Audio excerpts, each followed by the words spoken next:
Hard starting, ano ba yung mga posibleng problema niyan? Well, isa sa mga common issue kung bakit nag-hard start ang isang sasakyan is battery. Pwedeng yung inyong battery ay mahina na o kailangan ng palitan. Kung lagpas na yung warranty niyan, well, pwede nyo ipacheck yan sa mga battery shop.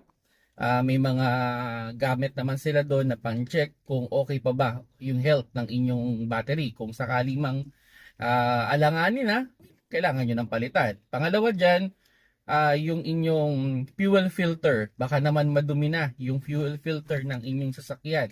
So, hindi na mabilis yung pag-flow ng fuel sa inyong engine. Kaya pala nag-hard starting. And pangatlo, posible din na ang problema ninyo is yung inyong spark plug. Madumi or kailangan na talagang palitan yung inyong spark plug. Actually, marami pang possible issue pero that's the most common issue, no? Kung bakit nag-hard starting ang inyong sasakyan. Much better, dali nyo sa pinakamalapit na repair shop. Pa-check ninyo kung ano ba talaga yung nagiging reason. Pero basically, yun lang din naman nila.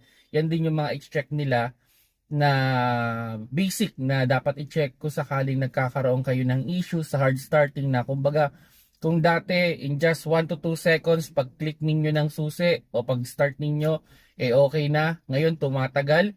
So, yun. Pero reminders ko lang pag totally walang cracking sounds, yung kumbaga walang umiikot, well, focus muna kayo sa battery. Common talaga sa kotse na hindi nag-start battery ang issue. So, yun.